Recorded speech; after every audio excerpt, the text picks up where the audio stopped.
ঠিক না হলে চেহারা সুরতের কোনো দাম নাই। কথা বলেন, কত লম্বা মানুষ আপনি দেখছেন জীবনে? কত লম্বা? আমি দেখছি মক্কা শরীফে একটা লম্বা লোক তাওয়াফ করতেছি, আব্বা বলে দিছে তাওয়াফ করতে করতে অনেক সময় পায়ে পায়ে ঘুতা লাগতে পারে, কিন্তু কখনো কারো দিকে তাকানো হবে না, কারণ চোখ দিয়েও মানুষকে কষ্ট দেওয়া যায়। কথা বলেন, কথা বলেন, কিন্তু ঠিক কিনা? আমি কি মুখ দিয়ে বলা লাগছে? গুরু নড়ালাম, আপনি বলেন তার মানে চোখ দিয়েও কষ্ট দেওয়া যায়। এখন আমি তওয়াফ করতেছি, হঠাৎ করে দেখি একটা লোক এসে গেলে আমার গালের মধ্যে। মান্নান ভাই বাঙালি সব সহ্য করতে পারে, দুইটা জিনিস পারে না, একটা হচ্ছে গালে মার, আরেকটা হচ্ছে গেডি ধরা। তুই আমার পাশাই লাগ, তুই আমার ঘাড় ধরলি কেন? কথা বলে, ঘাড় ধরা মানে ইজ্জতের মামলা, আর গালের মধ্যে মার মানে বিশাল বেইজ্জতি, ঠিক না? কিন্তু ওই লোক খালি কোথায়, অনেকক্ষণ পরে চিন্তা করছি কিচ্ছু মনে করবো না, কিন্তু লোকটার খালি চেহারা দেখা লাগবে, কতবার আমার ঘুতাবে, আমি কিচ্ছু মনে করবো না, কিন্তু আস্তে করে একটু দেখবো। আস্তে করে যেই না ডান দিকে তাকাইছি, তাকায় দেখি লোক নাই। আমারে দেয় ঘুতা, কিন্তু লোক নাই কেন? খানিকক্ষণ পরে উপর দিকে তাকায় দেখি আমার থেকে 2.5 হাত উপরে। আসলে ওই লোক ঘুটায় না, আমি এমন বাটু আর ও এমন লম্বা, ও স্বাভাবিক চললে আমার গালে। কালো লোক দেখছেন আপনারা? আমি একটা কালো লোক দেখছি, একদিন খেলা দেখতেছি টিভির মধ্যে, দেখি হেলমেটের ভিতর দিয়ে মাঝে মাঝে খেলে আলো জ্বলে। আমি চিন্তা করলাম হেলমেটের ভিতরে আলো জ্বলার কথা না, অনেক খেয়াল করে দেখি যার আলো জ্বলতেছে আসলে আলো না, ওই ব্যক্তি সুইংগাম চাপায়, মাঝে মাঝে যখন দাঁত বাইর করে তখন আলোর মতো দেখা যায়, ওয়েস্ট ইন্ডিজের প্লেয়ার আছে কিনা? বোঝানোর জন্য বললাম, ভাই আপনি কত দেখতে সুন্দর, কত টাকাওয়ালা, কত পাওয়ারফুল, আর কত ব্যক্তিত্বশীল। আল্লাহ বলছেন ইয়াউমা লা ইয়ানফাউ মালু ওয়ালা বানুন ইল্লা মান আতাল্লাহা বিকলবিন সালিম। এলাকার লোক তো সম্মান দিয়ে তোমারে পাগল করে ফেলতেছে, কিন্তু তোমার অন্তরটা আল্লাহর কাছে বিবেচিত হয়েছে কিনা? আল্লাহ বলছেন এই অন্তর অন্য কোনো কিছু দিয়ে বিবেচনায় আনা যায় না, এই পরিবর্তন করে কোরআন।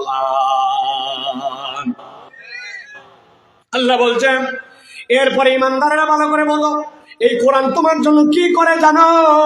আল্লাহ বলছেন হুদাম ওয়া রাহমাতুল লিল মুমিনিন। এই দুনিয়ার মানুষ, এই কোরআন হচ্ছে তোমার জন্য হুদা। মুগ্ধ বলেন, বললেই তিনি সওয়াব। কোরআন কি? জোরে বলেন, আরো জোরে। হুদা, হুদা মানে কি? পথ প্রদর্শক। হুদা মানে গাইডেন্স। হুদা মানে যে আপনার জন্য আলোর রাস্তা দেখায়। আমি আমার ভাষায় বলি, হুদা মানে হচ্ছে আপনার জন্য আল্লাহর পক্ষ থেকে রিফ্লেক্টর আলো। সুবহানাল্লাহ। এখানে মুরব্বী যারা আছেন, বয়স যাদের 50-এর উপরে, আপনাদের কাছে জিজ্ঞাসা করছি, ইয়াংদের জন্য নয়। প্রথম যখন আপনাদের বিদ্যুৎ আসলো, বাড়িতে কারেন্ট আসলো, এখনকার মতো আধুনিক সুইচ ছিল না। ওই সময় বাড়ির মধ্যে একটা মেন সুইচ থাকতো, আর তার পাশে কাট আউট দিয়ে দিয়া বাড়ির মধ্যে কাট আউট লাগানো থাকতো। কথা বলেন, চীনা মাটির কাট আউট আপনাদের এলাকায় ছিল ভাই? এই এলাকায় কতদিন আগে কারেন্ট আসছে? কতদিন?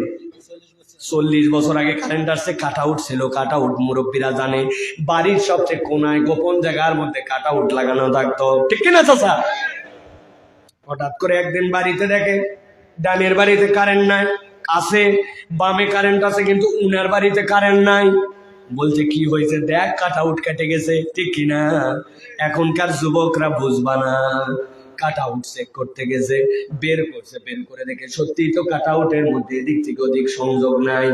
ড্রয়ারের মধ্যে তার লাগা আছে, দাঁত দিয়ে তার ছিলে আস্তে করে জোড়া দিয়া কাট আউটের এ মাথা মধ্যে লাগাইছে। লাগানোর পরে ওইখানে কাট আউট লাগাই দিলেই আবার বাড়িতে আলো। এখন কাট আউট লাগাতে যাবে, ওই জায়গা তো অন্ধকার। কাট আউট লাগাতে যায়, যদি ভুল করে নখ ঢুকে যায়, খবর আছে কিনা? বুঝলোই না, এদিকে কারেন্ট শর্ট করে না, না কাট আউট লাগাতে তো ঢুকে গেলে খবর আছে কিনা? ব্যাটারি ডাকতিস, আব্বাই দেখাই এই যে টর্চ, তুই টর্চ ধরে থাকবি, আমি কাট আউট লাগাবো।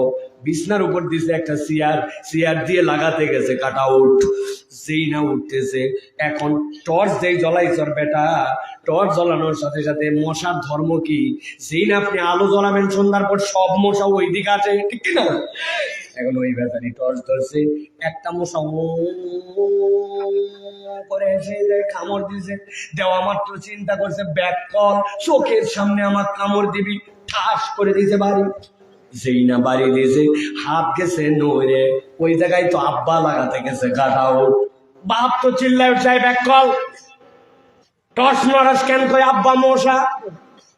বলো, এক মশা মারতে যাই যে তোর বাপের কাম সারছে রে, কথা ঠিক কিনা? এই একটা টর্চ, যেই টর্চ অন্যকে ধরাতে হয়, ফোকাস ঠিক করাতে হয়। আমি চতুর্থ উদাহরণ দিচ্ছি, উদাহরণগুলা মনে রাখো ভাই।